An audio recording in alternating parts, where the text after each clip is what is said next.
When I entered the venue for my sister's baby shower, sister spat in my face and then said, "I didn't invite you, did I?" Mother, who was watching, laughed too. I silently changed all the bills to their names and left. In the evening, I counted the flood of calls from them.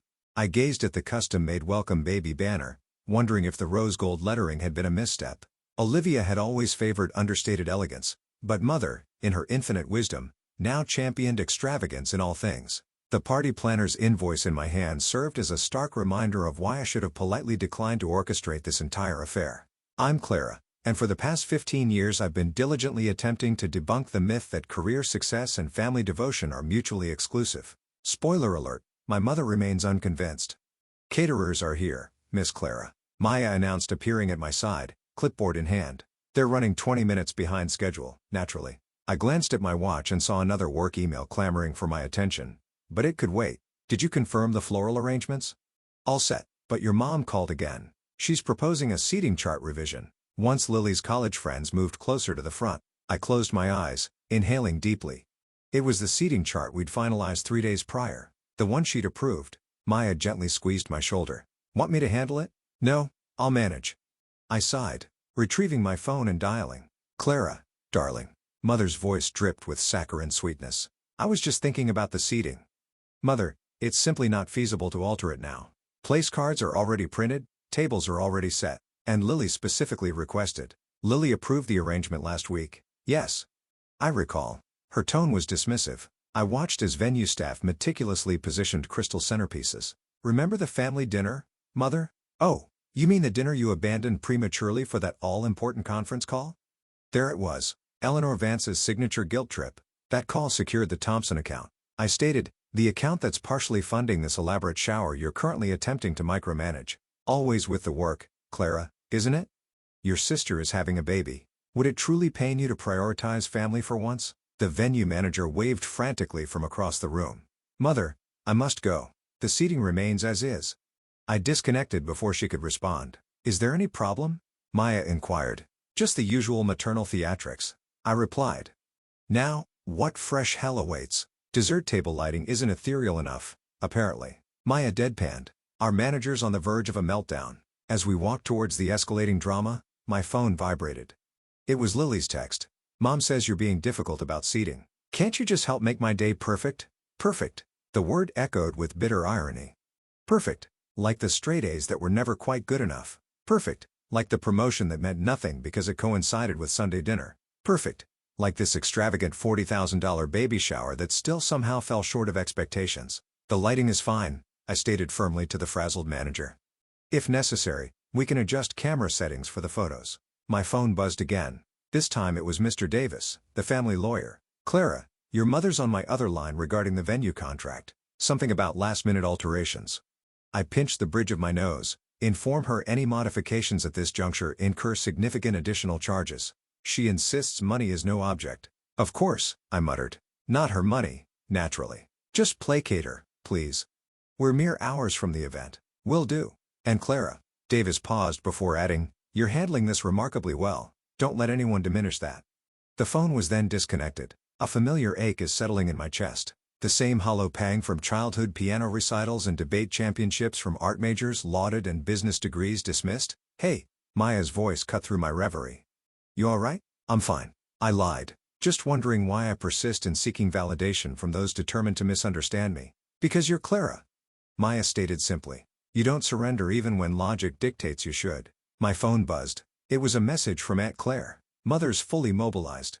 Prepare for battle, darling, and remember, your worth transcends their approval." I surveyed the impeccably decorated venue, each detail meticulously orchestrated amidst client meetings and project deadlines. In 4 hours, this room would teem with guests, and my sister would have her picture-perfect baby shower, and I, ever the dutiful daughter, would smile, nod, and pretend their barbs don't sting as always, because that's what good daughters do, don't they? The baby shower was in full swing when my phone vibrated for the 10th time. A client emergency demanded immediate attention. I slipped behind a decorative screen. "Yes, I understand the urgency," I murmured. "I can review the contract within 20 minutes." "Clara," Mother's voice sliced through the party chatter. "What precisely are you doing sequestered back there?" I terminated the call abruptly. "Just overseeing gift arrangements, Mother," always tethered to that infernal device. She hissed, grasping my arm and propelling me back into the throng. Your sister is about to open presents. Surely, your precious work can endure a brief delay. Lily, resplendent in an ornate chair I'd specifically sourced, was enthroned amidst a semicircle of fawning guests. Her expectant glow was enhanced by the professional lighting I'd painstakingly arranged, a detail that would go unacknowledged. There you are. Lily's smile didn't quite reach her eyes. I was beginning to suspect you'd vanished entirely. Just managing a few last-minute details, I offered, taking my seat beside her, aware of Mother hovering nearby. Details. Mother sighed theatrically. That's all you concern yourself with these days. Numbers and contracts. Neglecting actual family. A ripple of discomfort shifted through the assembled guests. Shall we proceed with the presents then? Lily commenced unwrapping gifts with practiced enthusiasm. I discreetly checked my phone. 3 missed calls from the increasingly frantic client. Oh, this one's from Clara, Lily announced with forced cheer. My stomach clenched. I'd spent the better part of a week tracking down a vintage silver rattle, an exact replica of the one featured in our grandmother's baby photos. Lily tore through the paper, revealing the velvet box. Oh, it's nice. Just like Grandma Margaret's. She conceded, her tone lukewarm. Yes, I interjected quickly. Remember how Grandma always told us stories about speaking of remembering? Mother cut in. Does everyone recall when Clara missed Lily's college graduation due to a crucial meeting? The room fell into an immediate, oppressive silence. Lily's husband, Ben, shifted uncomfortably in his seat, avoiding eye contact. Mother, that was years ago, I said quietly, and I flew in the very next day. And now, here we are. Mother plowed on relentlessly at Lily's baby shower, and she still can't detach herself from that infernal phone for a single hour. Eleanor, Aunt Claire interjected sharply, a clear warning in her tone, but Mother was impervious to subtle cues. Does anyone actually know who orchestrated this entire shower? She demanded of the captive audience. Mother did. Lily chimed in, her voice thick with tears. While you were too preoccupied with your important career to be bothered to assist. I stared at her momentarily speechless. Lily, I literally planned every. Oh, please, she sniffled dismissively. You wrote a few checks, threw money at it, as you do with everything. But where were you for the actual planning? The late-night calls about color schemes, the menu tastings. I was on those calls, Lily. My voice rose despite my best efforts. I meticulously scheduled them around your availability. Remember?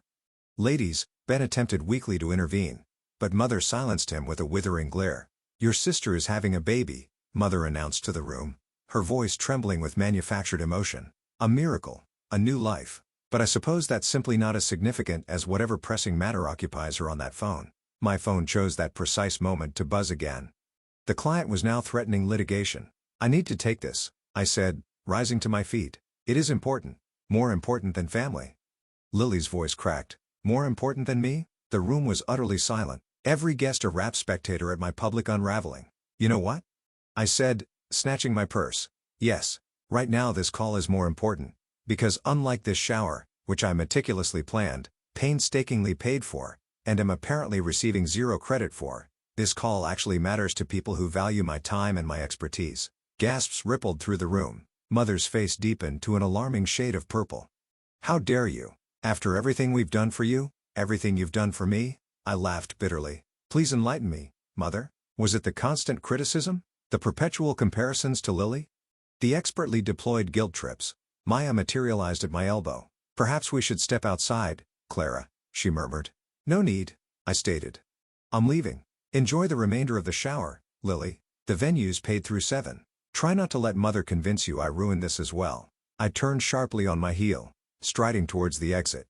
As I passed Lily, a fresh wave of fury contorted her face. Before I could register her intent, she spat, the saliva landing with sickening wetness on my cheek. The room collectively gasped. I paused for a fraction of a second, then continued walking. Behind me, I heard Mother's theatrical sobs and Lily's hiccuping tears. Just before the doors swung shut, I heard Aunt Claire's voice. Well, Eleanor, I sincerely hope you're finally satisfied. You've truly outdone yourself this time. I reached my car before the tears finally breached. But as I sat there, watching the venue staff begin to dismantle the carefully constructed facade of celebration, a strange sense of calm settled over me. My phone buzzed again, but this time, instead of anxiety, I felt something else entirely: resolve. I remained in the driver's seat for precisely 3 minutes, allowing the initial surge of adrenaline to dissipate. My hands had stilled. Davis, it's Clara Vance. About that contingency plan we discussed? The one you were so certain we'd never actually need to implement. He sounded instantly alert. Clara? What in heaven's name has transpired? They finally pushed too far. I stated, execute Plan B in its entirety. Clara, he hesitated. Are you absolutely certain? This is drastic. Do they believe I merely write checks as Lily so eloquently phrased it? Let's illuminate precisely what that entails. I disconnected and immediately dialed Sophia, the venue manager. Sophia, regarding those payment arrangements we previously discussed. Of course, Miss Vance. Everything is prepared precisely as requested. Excellent. Implement all changes. Effective immediately. My phone pinged with an incoming text from Maya. Holy Mother of Pearl. They are still going at it. Lily is now weeping about how you abandoned her on her special day. Your mother is holding court, playing the role of martyred queen with Oscar-worthy conviction. I smiled, a genuine smile for the first time in hours, and typed back, give it 20 minutes. The subsequent calls were brisk, efficient, and utterly devastating in their collective impact. The catering company, the bartender, the photographer, the entertainment service. Each conversation was a masterclass in professional detachment and contractual obligation. Everything's in motion, Davis confirmed. Are you truly resolute in this course of action, Clara? They wish to discuss finances. I replied, starting the engine. Let us then engage in a comprehensive discussion of finances. I pulled out of the parking space, catching a glimpse of Aunt Claire hurrying out of the venue entrance. She spotted my car and rushed over. I rolled down the window. Aunt Claire, whatever you're envisioning, multiply it by tenfold. Oh, Clara, she sighed. How significant is the fallout in there? Mother's elevated it to a full-blown Greek tragedy. Naturally, Lily is now convinced I've irrevocably ruined her life. Ben looks as though he's contemplating a strategic relocation to Antarctica. What precisely have you instigated, Clara Vance? Aunt Claire inquired, her eyes narrowed with apprehension and curiosity. Nothing they haven't inadvertently requested, I replied, showing her the relevant emails. You see, Mother always lauded my aptitude with numbers. Time to demonstrate the full extent of that particular skill set. Aunt Claire's eyes widened as she scanned the screen. Oh my God, Clara, this is perfectly legal, isn't it? Impeccably so. Everything is meticulously documented. All contracts, all arrangements, all in my name. I shifted the car into drive. They wish to insinuate I merely throw money around with reckless abandon? Very well. They may now experience the cessation of that particular resource. And where are you headed in the midst of this? Family implosion. The spa. Aunt Claire, I have a massage appointment scheduled. And I smiled.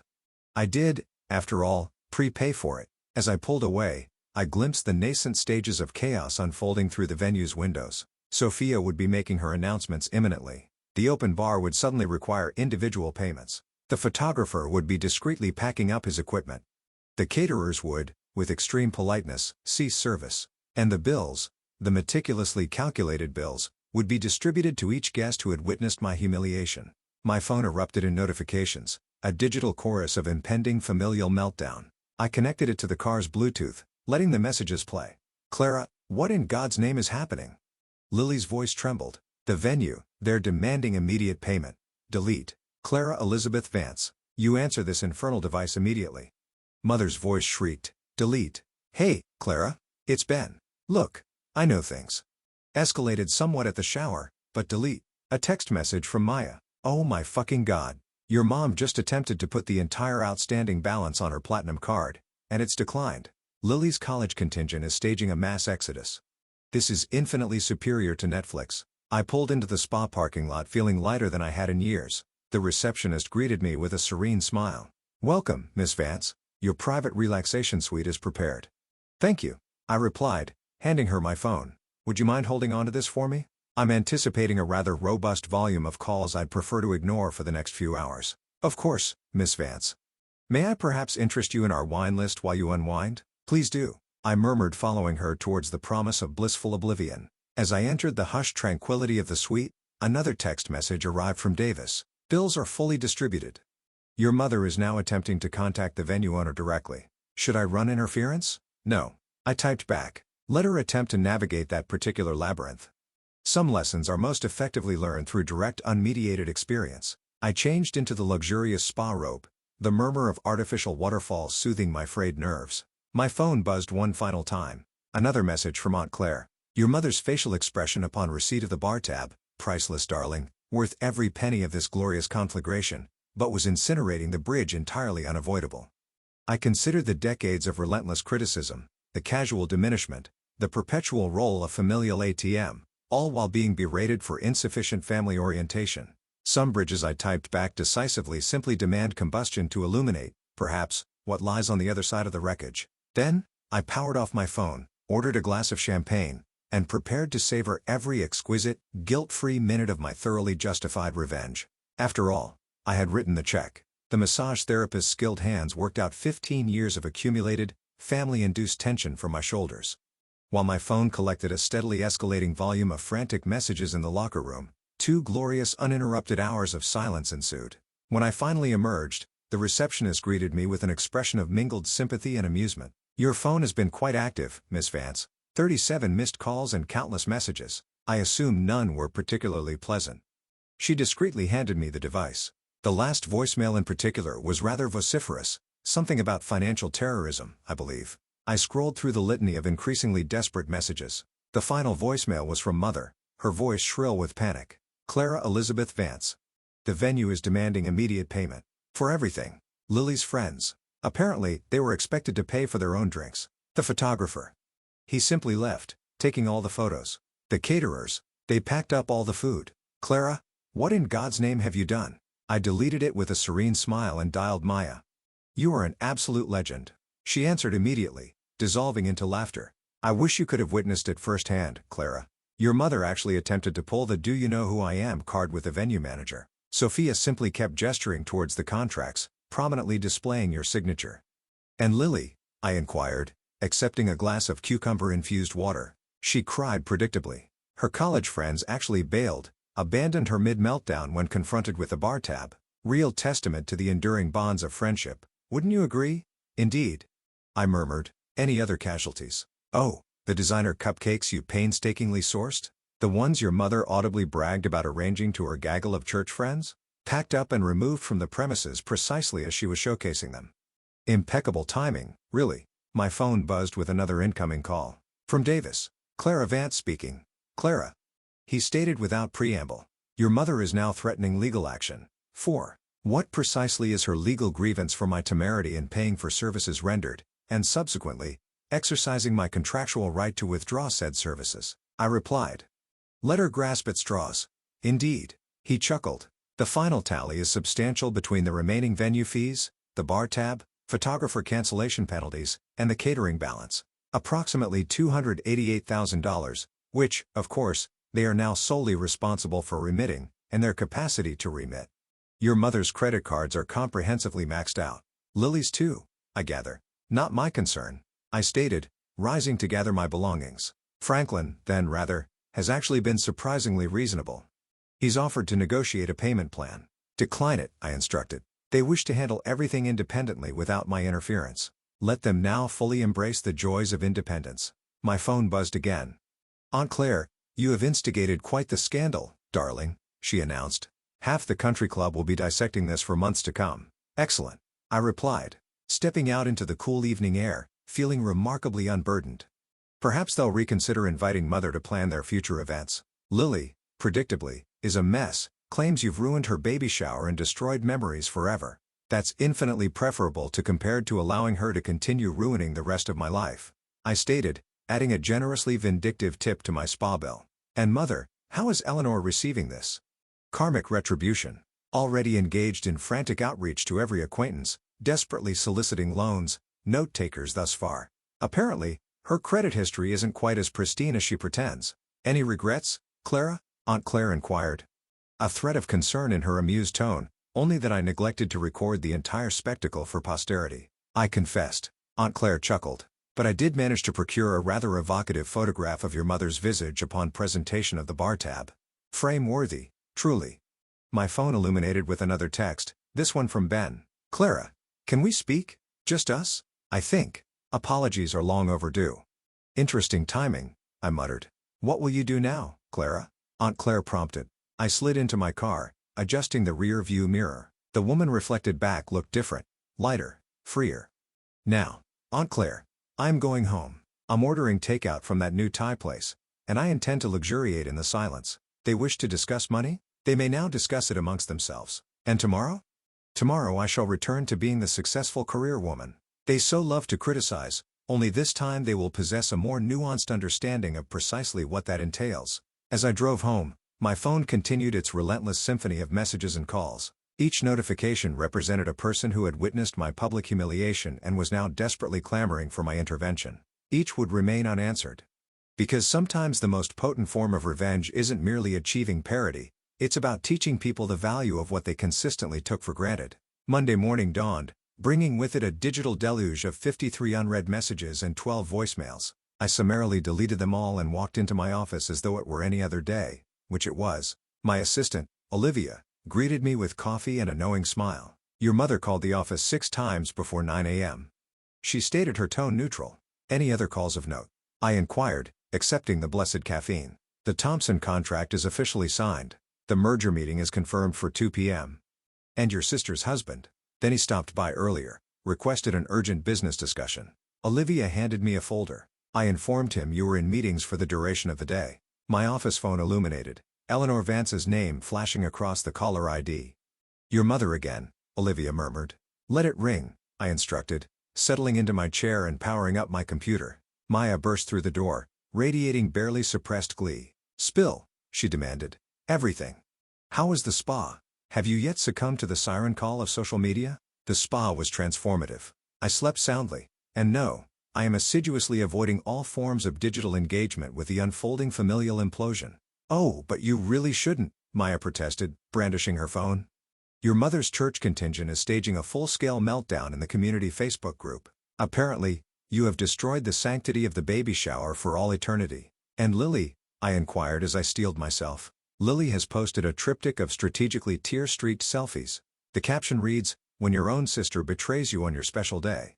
3 crying emojis for added emphasis. My phone buzzed. Aunt Claire, your mother is convening an emergency family meeting this evening, she announced. She is attempting to rally the troops against you. Best of luck to her, I murmured. I suspect most of the troops are currently rather heavily indebted to my war chest. Indeed, Aunt Claire chuckled. Ben has been making pointed inquiries regarding the business side of things. Interesting timing, considering Lily's rather substantial credit card payment is due today, I noted. That's not all. Aunt Clara lowered her voice. Your mother has been calling everyone, desperately attempting to refinance the Vance family homestead. Maya looked up, her eyes wide. Oh my God, Clara, Lily's college friends are publicly eviscerating your mother in the comments section of her latest post. The tacky cash bar was the final straw. My office phone illuminated again. Your sister this time. Olivia's voice came through the intercom. Still unavailable, I presume? Indefinitely. I confirmed. Eleanor is now threatening to compose a formal letter of complaint to your board of directors regarding your unethical business practices. Aunt Claire sighed. The board that I currently sit on. I laughed. The same board that values my unethical ability to consistently close multi-million-dollar deals. Desperate measures, Aunt Claire murmured. Excellent, I replied, noting a rapidly accumulating volume of messages from Ben. Perhaps they are beginning to grasp the distinction between being family and being valued solely for one's readily accessible financial contributions. Maya perched on my desk. Ben has been actively engaging with your professional achievements on LinkedIn. Every single post, transparently attempting to butter you up. Damage control. His law firm senior partners are avid followers of your professional trajectory. My phone buzzed with another text from Davis. Lily is now attempting to dispute the venue charges with her credit card company. Predictably, it is not going well. Your mother, yet again, Olivia announced, exasperated. I pressed the intercom button. Olivia, hold all calls unless they pertain directly to the Thompson merger, and if Ben attempts to drop by again, please inform him my schedule is fully committed through next month. And the emergency family meeting this evening, Aunt Claire prompted. I have a previously scheduled dinner engagement with prospective clients. I replied. Perfectly, deadpan. Eleanor is now propagating the narrative that you have turned your back on family in their hour of acute need, Aunt Claire continued. No, I corrected. I have turned my back on being there perpetually underappreciated and consistently financially exploited like a personal bank. There is a rather significant distinction. Maya snorted with laughter. Oh my God, Clara, Lily's latest social media pronouncement, when money matters more than sacred family bonds, complete with 3 additional crying emojis. Fascinating, I murmured, unmoved. Interesting how family bonds only seem to acquire paramount significance when they require something, specifically, copious amounts of my money. Olivia buzzed through again. Your mother is now holding on all three lines. Shall I inform her you've spontaneously developed an acute aversion to all forms of electronic communication? Precisely. And now, I stated, rising to my feet, it is time to engage in actual billable revenue-generating work. Forward all further family-related calls directly to voicemail. And 4. The emergency family meeting this evening, I added, glancing at Aunt Claire. Inform them I am unavoidably detained, throwing money at my career, my portfolio. Maya, if you please. That, after all, is what I demonstrably excel at. As I strode towards the executive conference room, my phone illuminated with more incoming messages. Ben. Clara, we need to discuss Lily's credit score. It's catastrophic. Delete, mother. This behavior is utterly unacceptable, Clara. We raised you better than this. Delete. Lily. The bank called regarding the venue payment. Please. We desperately need your help. Delete. Maya caught up with me at the elevator. You know they will persist, Clara. They simply aren't wired to comprehend the concept of no. Let them persist, I replied, stepping into the elevator. They wish to dissect my prioritization of career over family? Very well. They shall now witness precisely what that career provides. And if they actually manage to formulate a genuine apology, then it had better be exceptional. The elevator doors slid shut, effectively sealing off the chaos I was leaving behind, because this time I held all the leverage, and I intended to wield it with the same ruthless efficiency I applied to every other aspect of my meticulously constructed life. This time their bills are not going to be paid. The Thompson contract waited upstairs, ready to be finalized. Another multi-million-dollar deal that my family would never have appreciated until now when they desperately needed the money it represented. 3 days of silence turned into a week. My family's desperate attempts at contact grew more creative by the day. Mother even tried sending a singing telegram to my office. You have to admit, that was a bold move, Maya said over lunch. The board got a good laugh. Speaking of bold moves, she slid her phone across the table. Check your aunt's latest update. The photo showed Mother standing outside my childhood home next to a for sale sign. The caption read, "Sometimes pride costs more than money."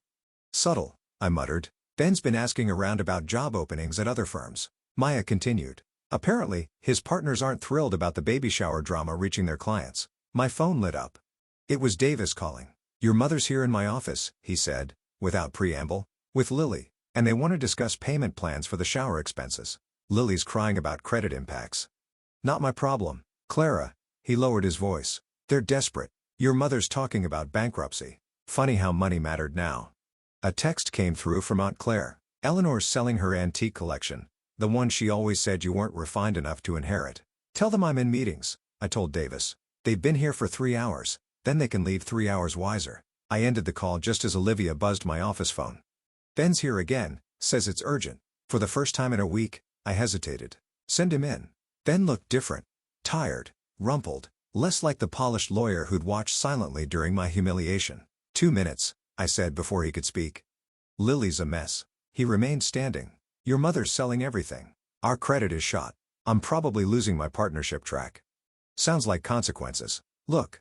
He ran a hand through his hair. I know we messed up. I should have spoken up at the baby shower. We all took you for granted. That's one way to put it. Lily's having panic attacks about the baby's nursery. We can't get approved for any new credit cards. Still not hearing a point.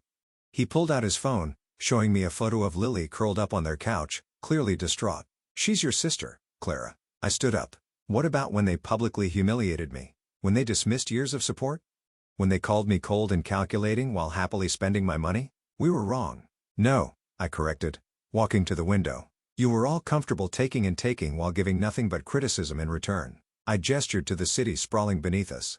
How's that working out for you? The baby's due in 4 months. I'm aware. I canceled the crib delivery yesterday. His phone buzzed. It was Lily calling. He ignored it. Your mother's house is in pre-foreclosure, he said quietly. She has options. She could sell her designer handbags or her vacation timeshare, or maybe call all those real family, people she loves to compare me to. Clara, please. Please what then? Bail them out? Write another check? Go back to being the family at TM they could criticize between withdrawals? Olivia buzzed again. Your mother and sister have just arrived in the lobby. Security. Tell security not to let them up. Ben stepped closer. They're sorry. No, they're broke. There's a difference. Then what do you want? What will it take to fix this? I turned to face him fully. Fix what exactly? The relationship they never valued? The support they took for granted? The success they resented? His phone buzzed again. It was Mother this time. You should go, I said. Sounds like they need you, Clara. No. They needed my money, and for the first time they were realizing those weren't the same thing. He moved toward the door, then paused. For what it's worth, I always admired your drive, your success. Lily was jealous, your mother was threatened, and now they're just scared of losing more than money. After he left, I watched through my office window as he joined Mother and Lily in the parking lot. They huddled together, probably plotting their next attempt at reconciliation. My phone buzzed with a text from Aunt Claire. "They're breaking, dear. Question is, are you ready for what happens when they do?" I didn't answer. Instead, I pulled up the baby boutique website where Lily had registered. The silver rattle she dismissed sat in my cart, along with every other item on her wish list. One click would solve all their problems. I closed the browser. Some lessons cost more than money, and this one hasn't finished teaching yet. The knock on my apartment door came at 9 p.m., exactly 2 weeks after the baby shower. I knew who it was before I checked the peephole. Lily stood there alone, no makeup, wearing the ratty college sweatshirt she'd always refused to throw away. "You look terrible," I said, opening the door. "Can I come in?" I stepped aside, noting how she cradled her baby bump protectively. She settled on my couch, looking small against the modern furniture she'd once called soulless. "Mom doesn't know I'm here," she said quietly. "Of course, she does. She's probably waiting in the car." "No, I mean it." Lily met my eyes. "I took an Uber. Ben's at a partner meeting, trying to save his job." I remained standing. "What do you want, Lily?" "I found the receipts." Her voice cracked. "For the shower." "All of them." Mom had thrown them away, but I needed to know. She swallowed hard, tears welling in her eyes. $47,000. She whispered, wiping her eyes. "Not counting the gifts you bought, the ones you spent months picking out. Is this the part where I'm supposed to feel appreciated because you finally looked at the price tag?" "No." She touched her stomach. "This is the part where I tell you. I'm scared. Really scared. We can't afford anything for the baby. My credit cards are maxed. Ben's firm is putting him on probation. Mom's losing the house. Sounds rough. I deserve that." She pulled out her phone. "But look at this. Really look." She showed me photos from the shower before everything fell apart. The details I'd obsessed over were evident in every shot. The custom lighting that made everyone look perfect, the hand-calligraphed place cards, the precisely arranged flowers. "You did all this," she whispered, "while closing the Thompson deal, while handling the merger, while I complained about you not being there for tastings. Your point." "My point is." She struggled to stand, her pregnant belly making it awkward. "I was jealous. Always have been. You made everything look so easy. Your career, your success, even throwing the perfect baby shower seemed effortless for you." "It wasn't," I said quietly. "I know that now." She walked to my window, staring at the city lights. "Mom's a mess. She's lost everything. Her status, her credit, her reputation. The country club actually revoked her membership. Tragic. She deserved it." Lily turned back to me. "We all did. We treated you like a bank while acting like you weren't good enough for the family. The same family you've been supporting for years." My phone buzzed. It was Aunt Claire. Lily finally made the move. "How's it going?" "Why are you here, Lily?" I asked directly. "Because I'm having a baby." Her hand rested on her bump. "A little girl. And I don't want her growing up thinking it's okay to treat people the way we treated you. I don't want her learning that success should be punished, or that money matters more than honesty." Pretty words.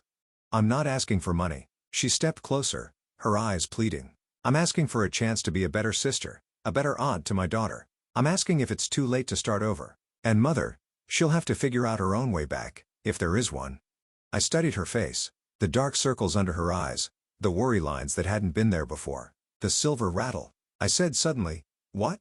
"The shower gift you dismissed. Do you know why I chose it?" She shook her head. "Grandma Margaret used it to soothe you as both when we were babies. Remember how she'd tell us that story about how it was the only thing that would calm you down during thunderstorms?"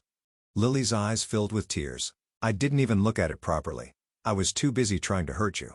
"Well, it worked. I'm so sorry, Clara." She reached for my hand.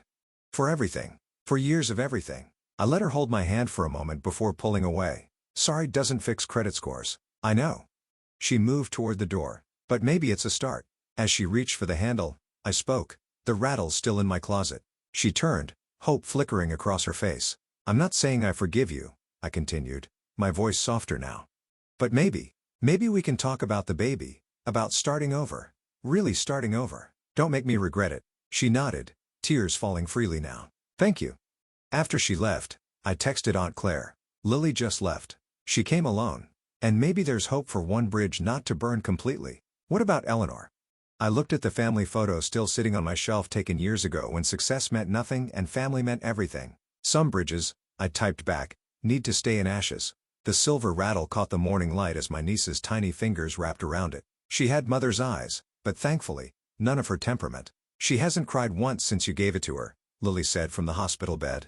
The nurses can't believe it. Grandma Margaret was right. It's a magic rattle. I adjusted the baby's blanket. Magic rattle.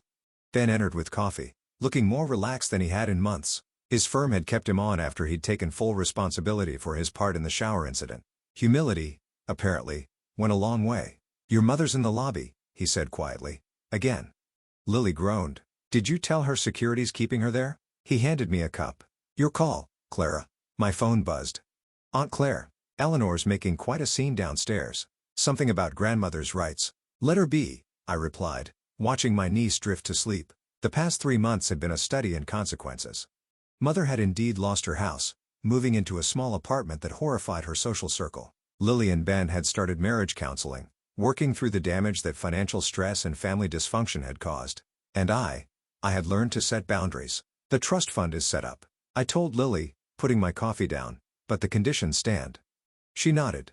No contact with mother until she completes therapy. No access to the money without financial counseling first, and we maintain separate holidays. She smiled sadly. No more forced family gatherings. The baby stirred, making those tiny noises that newborns do. Ben took a photo, then showed me his phone. Mother pacing in the lobby, gesturing wildly at hospital staff. She'll never change, Lily said softly. No, I agreed, but we did. My phone lit up with messages from the family group chat I'd never left.